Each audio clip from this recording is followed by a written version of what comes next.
Halo, Assalamualaikum warahmatullahi wabarakatuh. Perkenalkan, nama saya Baikura Darmadia Trimarselia. Saya adalah salah satu mahasiswa IAIN Palangkaraya dengan NIM 2014-110144 di program studi Perbankan Syariah A semester 3 di Fakultas Ekonomi Bisnis Islam. Di video kali ini, saya akan melakukan tanya jawab tentang ekonomi makro Islam. Di sini saya ditemani dengan teman saya, yaitu yang bernama Siti Fatimah. Muhiban. Baik, pertama-tama saya akan bertanya kepada Siti Fatimah, mengapa ilmu ekonomi itu perlu untuk dipelajari?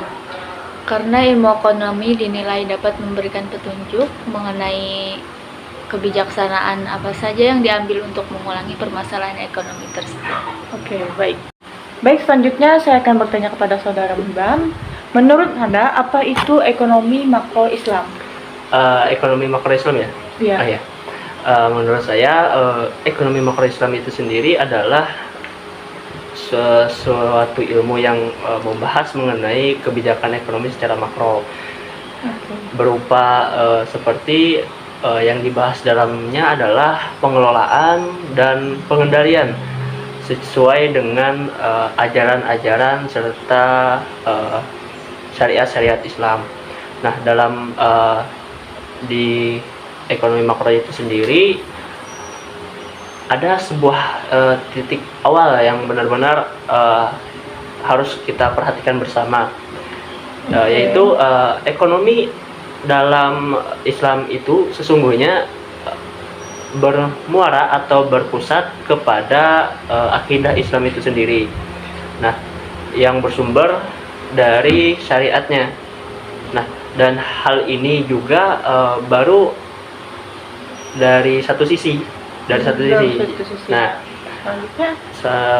sedangkan sisi lainnya itu adalah dari Al-Quran dan Sunnah Nabi yang awalnya itu berbahasa Arab. Cuman kalau apabila kita tafsirkan itu nantinya akan sangat banyak penafsirannya, dan dari situlah sumber-sumbernya.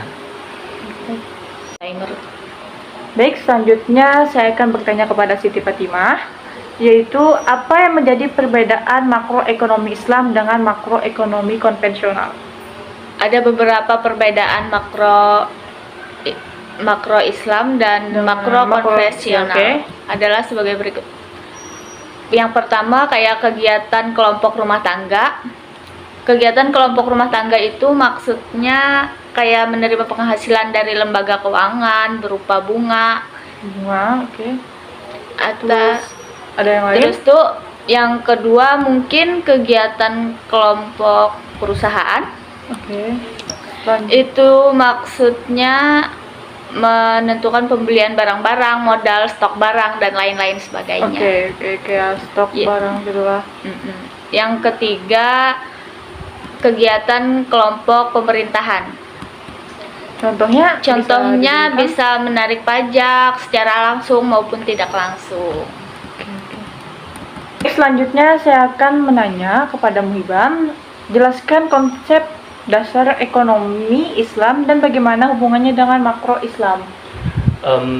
Menurut pendapat pribadi saya, ekonomi makro Islam itu sendiri adalah sebuah ilmu atau pelajaran yang di dalamnya itu membahas mengenai kebijakan ekonomi secara makro, tetapi dalam hal penerapannya tersebut itu menurut sesuai dengan syariat Islam itu sendiri. Dan menurut saya ekonomi makro Islam itu ketika kita terapkan ke dalam negara kita, kemungkinan besar banyak orang-orang yang bingung dengan hal tersebut dikarenakan kenapa itu ya? Bingung dikarenakan seperti yang kita lihat bahwa negara kita sendiri itu menganut demokrasi. Kalau misalkan mereka mempelajari ekonomi makro secara Islam, kemungkinan besar mereka sedikit bingung dikarenakan ada banyak perbedaan yang terdapat di dalamnya. Itu menurut saya. Baik.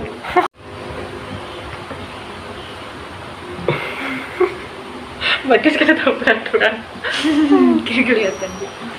Baik, selanjutnya saya akan bertanya kepada Muhiban, Jelaskan apa yang menjadi masalah utama ekonomi makro di Indonesia. Pertama, menurut saya itu adalah dikarenakan masalah inflasi. Masalah inflasi di Indonesia ini sangat tinggi sekali dikarenakan nilai tukar rupiah dengan nilai tukar dolar itu sangat jauh perbedaannya. Lalu selanjutnya itu masalah pengangguran. Seperti yang kita ketahui bahwa pada negara Indonesia sendiri itu orang yang memiliki pendidikan itu sangat tinggi, cuman untuk peluang kerjanya itu sangat rendah. Jadi masih banyak sekali anak-anak muda yang tidak memiliki pekerjaan. Oh, penganggurannya sangat tinggi di Indonesia. Ya, seperti itu. Oke. Mungkin ada lagi? Mungkin tambahan dari pengangguran tadi yaitu adalah karena mereka yang menganggur ini mencari pekerjaan yang lebih baik. Mereka mencari pekerjaan yang sesuai dengan passion mereka dikarenakan sesuai dengan keterampilannya. Cuman seperti yang kita lihat bahwa pekerjaan-pekerjaan yang ada itu tidak sesuai dengan apa yang mereka inginkan. Makanya banyak mereka yang menganggur. Nah, lalu setelah itu adalah masalah ketimpangan dalam neraca pembayaran. Nah, masalah ini disebabkan oleh keadaan keuangan suatu negara yang tidak seimbang, seperti itu. Oke, baik, terima kasih atas jawabannya. Mungkin sekian tanya jawab yang saya lakukan bersama teman-teman saya. Terima kasih, mohon maaf apabila ada kesalahan kata. Saya mohon maaf. Billahi fisabilil haq, fastabiqul khairat. Syukran, hadza minni. Assalamualaikum warahmatullahi wabarakatuh. Terima kasih.